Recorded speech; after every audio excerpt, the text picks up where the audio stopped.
अमरावती शहराची वाढती लोकसंख्या पाहता शहरालगतच्या राजुरा मासोद भागातील Jijaunagar Ganorkar layout survey number 45/1 यामध्ये मागील 2008 पासून नागरिकांचं वास्तव्य आहे।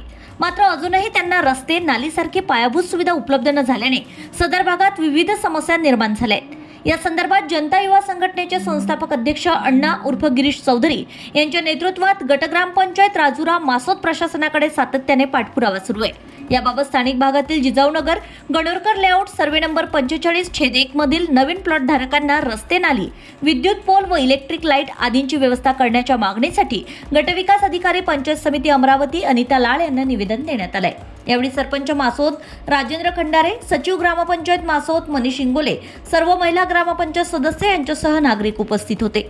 लेआउट मालकाने स्थानिक भागात लेआउट टाकताना पायाभूत सुविधा उपलब्ध करून देणं आवश्यक होतं, मात्र त्यांनी ती व्यवस्था न केल्याने साफसफाई, सांडपाणी, गटार अशी समस्या निर्माण झाल्याने लोकांचे आरोग्य धोक्यात आले असल्याची बाब अण्णा उर्फ गिरीश चौधरी यांनी प्रशासनाच्या निदर्शनास आणून दिली। तसेच कारवाई न झाल्याने तीव्र आंदोलन छेडण्याचा इशारा सुद्धा जाणता युवा संघटनेच्या वतीने देण्यात आलाय। Bureau report, RCN news.